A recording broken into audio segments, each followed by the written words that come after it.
তোমরা? আশা করি ভালো আছো, বাড়িতে আছো ও নিরাপদে আছো। আমি মোসাম্মদ শাকিলা খাতুন, শিক্ষক, চিকনগাছা সরকারি ML model high school, Chikangachha, Jessore. Jessore শিক্ষা বোর্ড অনলাইন ক্লাসরুমের পক্ষ থেকে সকলকে স্বাগতম।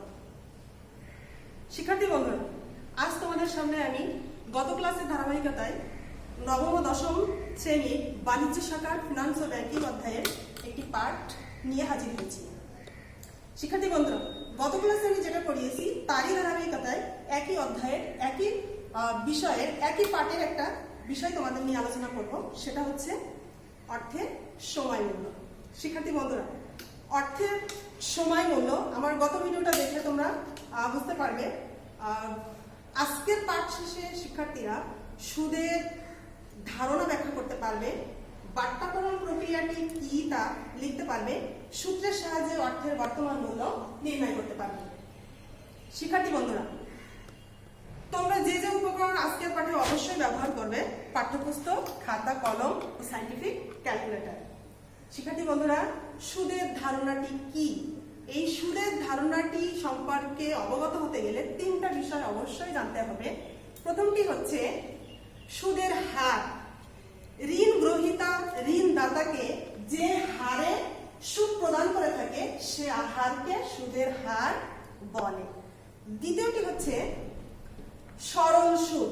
সরল সুদ কেবলমাত্র আসলের উপর প্রতি বছর যে সুদ গণনা করা হয় তাকে সরল সুদ বলে। সরল সুদে প্রতি বছর সুদের পরিমাণ সমান হয়। চক্রবৃদ্ধি সুদ অপেক্ষা সরল সুদ কম হয়। তৃতীয় বিষয়টি হচ্ছে চক্রবৃদ্ধি সুদ। চক্রবৃদ্ধি সুদ কি?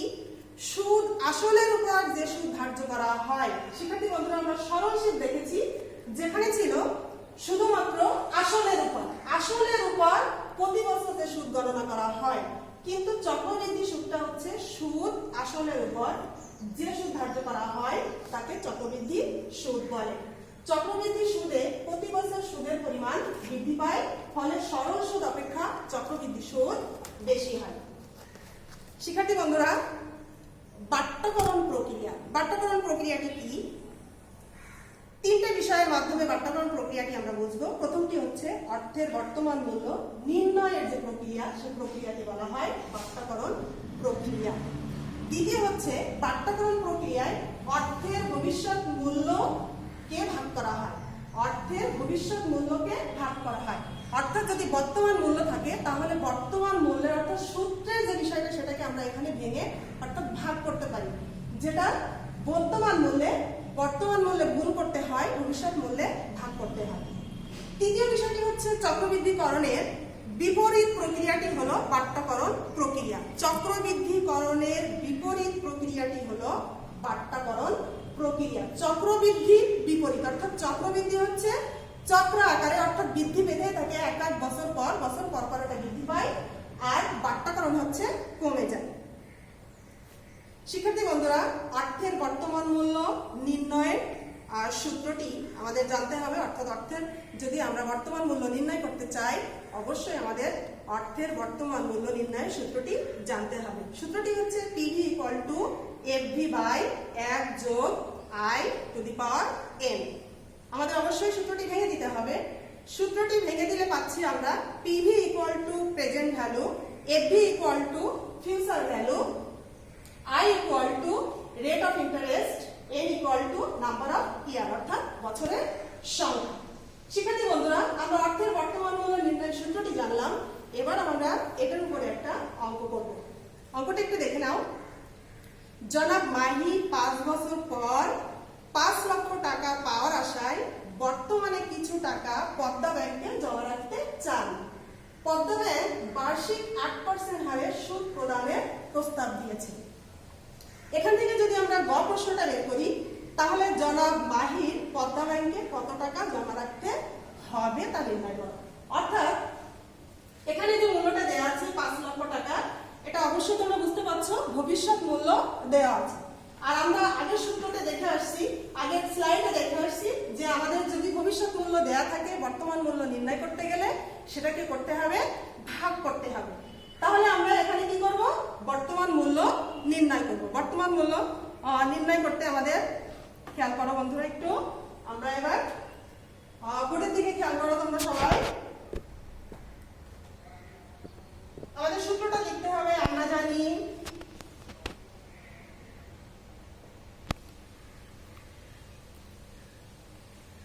জানি প্রেজেন্ট ভ্যালু আমাদের নির্ণয় করতে হবে। তাহলে পিভি ইকুয়াল টু এফভি এক যোগ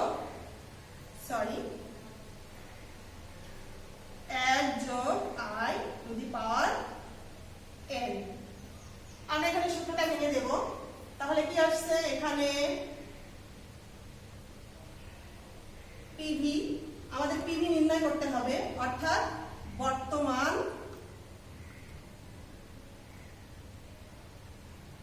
মূল্য পিভি ইকুয়াল টু, আমাদের জিজ্ঞাসা চিহ্ন দিচ্ছে এই কারণে, যেটা আমাদের বের করতে হবে, এফভি অর্থাৎ ভবিষ্যৎ মূল্য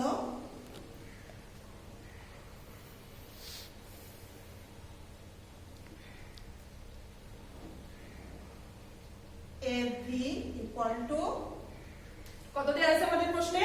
5 লক্ষ টাকা। 5 লক্ষ টাকা।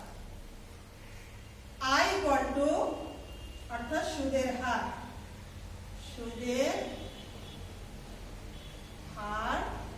আই যেটা দেওয়া আছে 8%। 8% যদি আমরা ভেঙে দিই তাহলে 8% করলে হয় 0.08।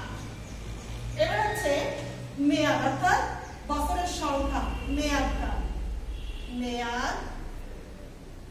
কাল এন কত? 5 বছর।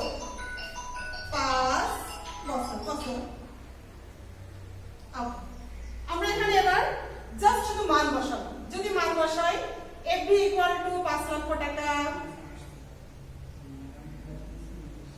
1 যোগ সুদের হার হচ্ছে 0.08 টু দি পাওয়ার এন, অর্থাৎ মেয়াদটা হচ্ছে 5।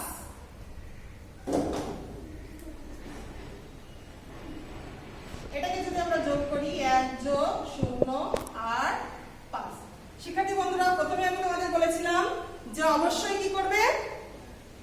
ক্যালকুলেটর, সায়েন্টিফিক ক্যালকুলেটর ব্যবহার করবে। সায়েন্টিফিক ক্যালকুলেটর তোমরা হাতে নাও, নিয়ে তোমরা জাস্ট এভাবেই লিখে ফেলো, অটোমেটিক্যালি তোমাদের অ্যামাউন্টটা চলে আসবে। কত আসছে দেখে নাও, একটু স্লাইডে দেখে নাও।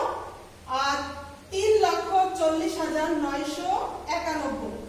291,998,598।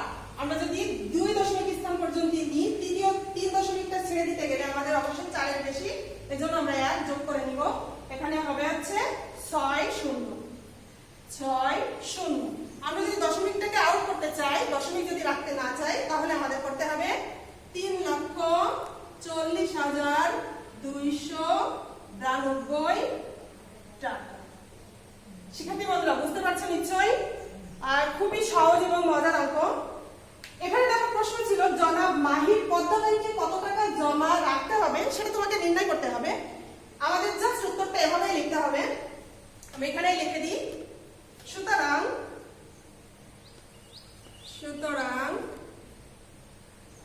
জনাব মাহির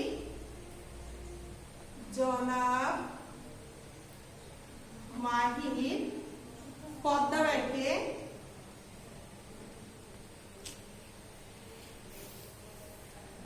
ব্যাংকে বর্তমানে, আমরা বর্তমান কথাটা এখানে লিখে দিব, যেহেতু বর্তমান মূল্য আমরা নির্ণয় করেছি, বর্তমানে 3,40,292 টাকা জমা রাখতে হবে।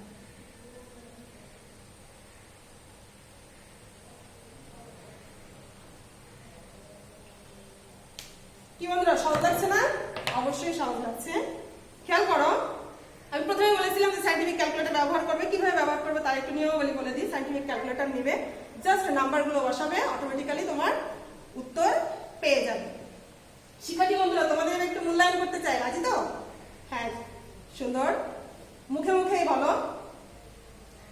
সরল সুদ কাকে বলে? প্রথমে তোমাদের বলেছি, কেবলমাত্র আসলের উপর যে সুদ ধার্য করা হয় বা যে সুদ নির্ণয় করা হয় তাকে সরল সুদ বলে। বাট্টাকরণ প্রক্রিয়ায় কোন মূল্যকে ভাগ করা হয়? বাট্টাকরণ প্রক্রিয়ায় কোন মূল্যকে ভাগ করা হয়? ভবিষ্যৎ মূল্যকে ভাগ করা হয়। পিভি এর সূত্রটি বলো। তোমরা অবশ্যই বলতে পারবে PV equal to FV by 1 যোগ I to the power N. সুদের হারের সাথে অর্থের সময় মূল্যের হ্রাস বৃদ্ধিটি কেমন? সুদের হারের সাথে অর্থের সময় মূল্যের হ্রাস বৃদ্ধির সম্পর্কটি কেমন? সুদের হার যদি বৃদ্ধি পায়, বর্তমান মূল্য কমে যাবে, সুদের এবং ভবিষ্যৎ মূল্য বেড়ে যাবে।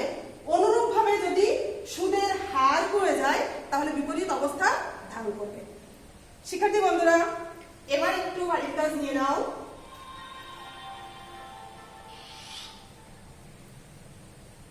তুমি 4 বছর পর 2 লক্ষ টাকার একটি মোটরসাইকেল ক্রয় করার আশায় কিছু টাকা মেঘনা ব্যাংকে সঞ্চয় করতে চাও।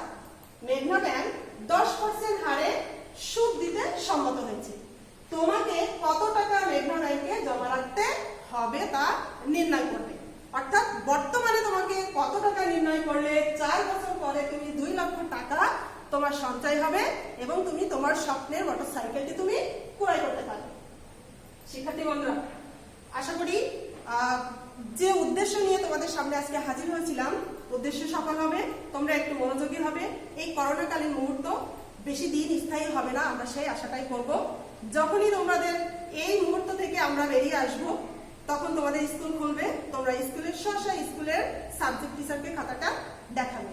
আর আমরা এই মুহূর্ত থেকে বেরিয়ে আসার জন্য আল্লাহর কাছে সবসময় সমস্ত প্রকার দোয়া, অর্থাৎ বিপদ থেকে মুক্ত হওয়ার জন্য আমরা একটা দোয়া সবসময় করার চেষ্টা করব। আল্লাহুম্মা ইন্নী আউযু বিকা মিনাল বারাসি আল জুনুনি আল জুজামি আমিন সাইল আসকাম। অর্থাৎ সমস্ত প্রকার বালা মুসিবত থেকে প্রার্থনা আল্লাহর কাছে। আমি আবারও বলছি, আল্লাহুম্মা ইন্নী আউযু বিকা মিনাল বারাসি আল জুনুনি আল জুজামি আমিন সাইল আসকাম। আল্লাহ সবাইকে ভালো রাখুন। আসসালামু আলাইকুম।